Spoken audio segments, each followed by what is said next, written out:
अस्सलाम वालेकुम। कैसे हैं सब? उम्मीद करती हूँ खैरियत से होंगे। और इंटर जो है वो आपकी कंप्लीट हो गई होगी। बच्चों की रहती है वो अनकरीब कंप्लीट हो जाएगी। नेक्स्ट हमारे पास जो है वो है डेफिनेशन। देखें इनवर्स फंक्शन की। पहले हमने डेफिनेशन पढ़ी थी फंक्शन की। उसमें हमने पढ़ा था फंक्शन जो है वो रिलेशन का सबसेट होता है और रिलेशन जो है वो कार्टेशियन प्रोडक्ट का सबसेट होता है। ठीक है। तो अब जो है हम इनवर्स फंक्शन देखते हैं। Let F B an injective function with domain contained in A and range contained in B. Then G just क्या किया, जो ऑर्डर्ड पेयर हमारे पास सबसेट में होते हैं हमने उसको रिवर्स कर दिया। ए बी ऑर्डर पेयर होता है ना, तो हमने उसको बी ए कर दिया।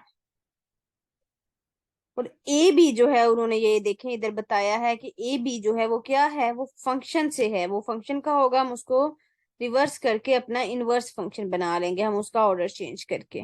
Then G is an injective function with domain of G is equal to, आपको पता है जो फंक्शन की डोमेन है वो उसके इनवर्स की रेंज है, और जो फंक्शन की रेंज है वो उसके इनवर्स की डोमेन है। ये देखें, रेंज ऑफ फंक्शन जो है वो उसके इनवर्स की डोमेन है, और जो डोमेन फंक्शन की है वो उसके इनवर्स की रेंज है। The function G is called the inverse function of F and denoted by, ये चीज जो है ये इक्वल नहीं है 1/f। अगर हम करते हैं तो फिर हम फंक्शन की वैल्यू का रेसिप्रोकल लेते हैं, लेकिन हम जब इनवर्स करते हैं इनवर्स का प्रोसेस हो रहा है। ठीक है, ये चीज है। जब हम 1/f करते हैं तो फंक्शन की जो वैल्यू होगी जस्ट हम क्या कहेंगे, हमने उसका रेसिप्रोकल लिया है। नेक्स्ट हमारे पास एग्जाम्पल 9 है।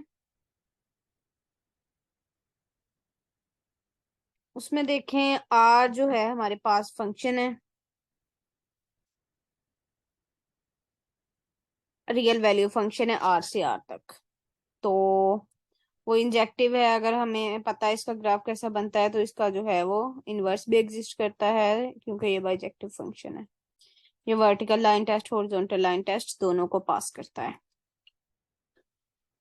नेक्स्ट देखें definition 1.19। A naught A one A two ये हमारे पास क्या है, रियल नंबर्स हैं, कॉन्स्टेंट्स हैं। N is non negative integer, N जो है वो नॉन नेगेटिव इंटीजर है। नॉन नेगेटिव आपको बताया जिसमें 0 से up to so on whole number सारे आ जाते हैं। तो then the expression A note X power N A one X power N minus one, ये जो एक्सप्रेशन है इसको हम बोलते हैं is called a polynomial in X where X is real. अगर ए नोट जो है, जो एक्स पावर एन का कोएफिशिएंट है वो 0 ना हो, एक्स पावर एन का कोएफिशिएंट है वो जो भी हो वो 0 ना हो, तब हम कहते हैं इसकी डिग्री जो है वो एन है। अब आप देखें अगर एन 0 होता है, अगर इधर से एन नहीं सॉरी ये देखें, अगर ये इन्होंने कहा है कि ये ए नोट 0 नहीं होगा, आप देखें ए नोट को 0 रख के देखें, ये ए नोट 0 हो गया, ये वाली टर्म हमारे पास कैंसिल आउट हो गई। तो फिर डिग्री क्या बनी, फिर डिग्री n-1 बनी। ठीक है, इसीलिए उन्होंने कहा है अगर डिग्री n होगी तब ए नोट का 0, ए नोट कभी भी 0 नहीं हो सकता। उसके बाद अगली बात उन्होंने की है if n is equal to 0, अगर n 0 होता है हमारे पास the degree of the polynomial is 0। अब इस बात को देखते हैं, एक minute.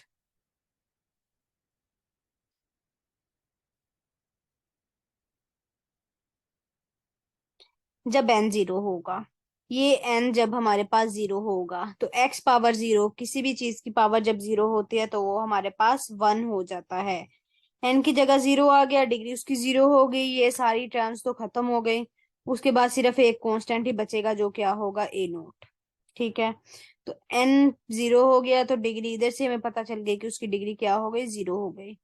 If all the AIs are 0 then the polynomial is called 0 polynomial। Simple, अगर हमें f of x is equal to 0 given हो तब हम कहते हैं ये हमारे पास 0 पोलिनोमियल है, उसमें कोई भी टर्म नहीं है। The degree of the 0 polynomial is not defined, ये इंपॉर्टेंट एमसीक्यूज आप नोट कर लें। 0 पोलिनोमियल जो हमारे पास होता है उसकी डिग्री डिफाइन नहीं होती। ये चीज आप नोट कर ले, ये इंपॉर्टेंट चीज है जो अक्सर बच्चों को भूल जाती है। जीरो पोलिनोमियल आएगा तो आपने उधर से कह देना इसकी डिग्री अनडिफाइंड है या फिर नॉट डिफाइंड इन्होंने लिखा है।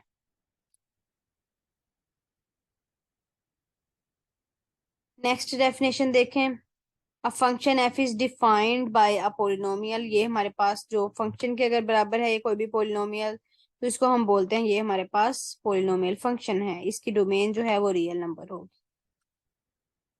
सिंपल डेफिनेशन है, कुछ भी समझने वाला नहीं है। A function f is called algebraic if it can be expressed in terms of sum, differences, product, quotient, power or roots of polynomial function। कोई भी फंक्शन है, अगर हम दो जो पोलिनोमियल को है प्लस करते हैं, माइनस करते हैं, सब्ट्रैक्ट प्रोडक्ट लेते हैं, क्वोशिएंट, पावर, रूट कुछ भी लेते हैं दो पोलिनोमियल्स का, तो हम उस पे अलजेब्राइक जो है वो चीजें लगा रहे हैं, तब हम उसको कहते हैं ये फंक्शन जो है ये हमारे पास क्या है, अलजेब्राइक है। Function that are not algebraic are called transcendental function. अब ऐसे फंक्शन जो अलजेब्राइक फंक्शंस नहीं होते, अलजेब्राइक फंक्शन हमने देखना है कौन से नहीं होते, जिनमें जो है हमारे पास ट्रिग्नोमेट्रिक फंक्शंस आ जाएं, ऐसे फंक्शन को हम कहते हैं ये हमारे पास अलजेब्राइक फंक्शंस हैं। तो जो अलजेब्राइक नहीं होते उनको हम बोलते हैं ट्रांसकेंडेंटल फंक्शंस। ठीक है। Trigonometric functions, logarithmic functions and exponential functions are example of such function. Combination of algebraic and transcendental functions are also transcendental functions.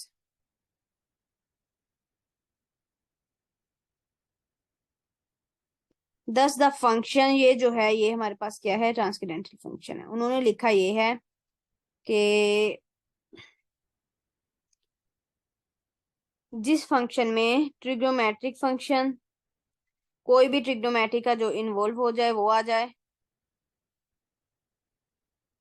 जिसमें हमारे पास लोग आ जाए, जिसमें हमारे पास जो है वो एक्सपोनेंशियल फंक्शन आ जाए, ये तीन चीजें जिसमें भी आ जाएं उसको हम कहते हैं ये हमारे पास क्या है, ट्रांसकेंडेंटल फंक्शंस है। अब एक क्वेश्चन आपके लिए इधर करती हूँ कि अगर हमारे पास जो है वो ट्रांसकेंडेंटल फंक्शन आ जाए, जैसे ये जी ऑफ एक्स गिवन है, तो इसकी डिग्री क्या होगी? कोई बता सकता है इसकी डिग्री क्या होगी? X cos x plus x square minus cos x.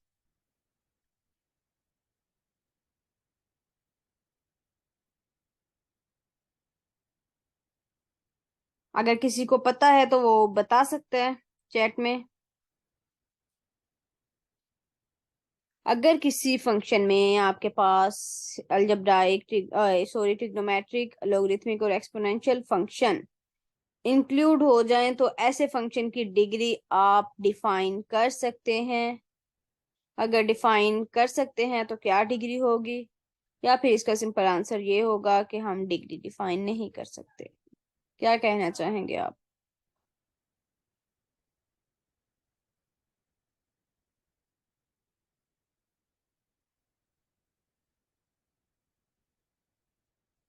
चले, वन होगी? नहीं, वन नहीं होगी, नहीं कर सकते डिफाइन। जी ठीक है आपका।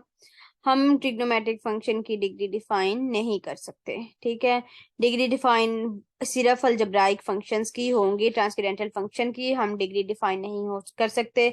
जहां पे ट्रिग्नोमेट्रिक फंक्शन आ जाए, जहां पे लोगरिथमिक आ जाए, जहां पे एक्सपोनेंशियल आ जाए, ऐसे फंक्शन की हम डिग्री डिफाइन नहीं कर सकते।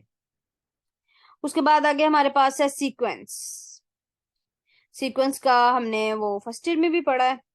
सीक्वेंस का, प्रोग्रेशन का, मैंने आपसे तब ये क्वेश्चन भी किया था कि आपने सीक्वेंस और प्रोग्रेशन में जो है वो डिफरेंस फाइंड करना है। A real sequence is a function S whose domain is a subset of the natural number। ऐसे फंक्शन जिसकी डोमेन जो है वो नेचुरल नंबर हो, सम टाइम ये होल नंबर हो जाती है, उससे फर्क नहीं पड़ता, क्योंकि सम टाइम हम कहते हैं जो n हमारे पास है वो 0 से स्टार्ट हो रहा है, तो इससे कोई फर्क नहीं पड़ता। And whose range is a subset of R, लेकिन रेंज जो है वो आर का सबसेट हो, रेंज से हमने देखना है वो सीक्वेंस रियल है या वो सीक्वेंस कम्प्लेक्स है, ठीक है। अगर तो उसकी रेंज जो है वो रियल नंबर का सबसेट बनेगी, तब हम कहते हैं ये हमारे पास क्या है, रियल सीक्वेंस है। अगर हमारे पास किसी भी सीक्वेंस की जो रेंज है वो कम्प्लेक्स सेट में लाई करे, तब हम कहते हैं ये हमारे पास कम्प्लेक्स सीक्वेंस है, कम्प्लेक्स वैल्यू फंक्शन है। If domain S is finite, अगर डोमेन हमारे पास फाइनाइट हो, फाइनाइट टर्म्स हो, हम उनको काउंट कर सकें, तब हम कहते हैं ये हमारे पास फाइनाइट सीक्वेंस है। अदरवाइज अगर हम उसको काउंट नहीं कर सकते तो हम कहते हैं ये हमारे पास इन्फिनिट सीक्वेंस है, ठीक है। ये हमारे पास सीक्वेंस आ गई। The values of S at the point, simple ये वैल्यूज लिखने का मेथड है। नेक्स्ट डेफिनेशन देखें, a function F from R to R is said to be bounded. पहले तो कल हमने पढ़ा था सबसेट, कोई भी किसी रियल नंबर का सबसेट हम लेते हैं वो बाउंडेड है, वो अपर बाउंडेड है, वो लोअर बाउंडेड है। ये definition supremum, infimum, greatest lower bound और लोएस्ट अपर बाउंड जो है, हमने ये डेफिनेशन पढ़ी थी, ठीक है। अब जो है ये बात है कि एक फंक्शन कब बाउंडेड कहलाता है, हम फंक्शन को कब चेक कर सकते हैं। अगर किसी भी फंक्शन की रेंज बाउंडेड, उसका रेंज का सबसेट लें, सॉरी उसकी रेंज लें, फंक्शन की रेंज लें, उस फंक्शन की रेंज को आप प्रूव करें कि वो बाउंडेड सेट है। अब बाउंडेड सेट में आपने गौर करना है उसमें लोअर बाउंड और अपर बाउंड दोनों एग्जिस्ट करें। जब किसी भी फंक्शन में लोअर बाउंड और अपर बाउंड दोनों एग्जिस्ट करती हैं, तब हम कहते हैं फंक्शन बाउंडेड है। किसकी लोअर बाउंड और अपर बाउंड चेक करनी है वो आप नोट कर लें, उसकी रेंज की, डोमेन की नहीं, ठीक है, रेंज की चेक करनी है। जब हमने बताना है कि उस जो सीक्वेंस है हमारे पास, सीक्वेंस एक्चुअली एक फंक्शन ही होता है ना, तो इसलिए फंक्शन की बात की गई है। इन्होंने कहा है सीक्वेंस इज अ फंक्शन, ये देखें। तो फंक्शन कोई भी हमारे पास गिवन होगा, जब हम उसकी डोमेन को चेक करेंगे, डोमेन फाइनाइट है, तो तब हम कहेंगे कि वो जो है वो फाइनाइट सीक्वेंस है।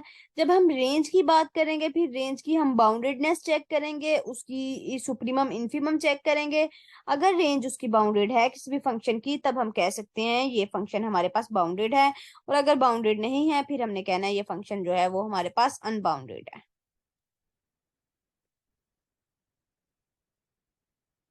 एग्जाम्पल उन्होंने गिवन है, रेंज उन्होंने लिया, देखे 0 to जस्ट आएगा, रेंज में जितने भी एलिमेंट्स पुट कर लें तो एन की जो भी वैल्यू हो, तो ये बाउंडेड सेट है। अगर एक्स स्क्र की आर से आर पे बात करते हैं, नॉट बाउंडेड है, क्योंकि आर ही इसकी डोमेन है, आर ही इसकी रेंज है, तो आर जो है वो इन्फिनिट सेट है, तो ये जो है नॉट बाउंडेड है।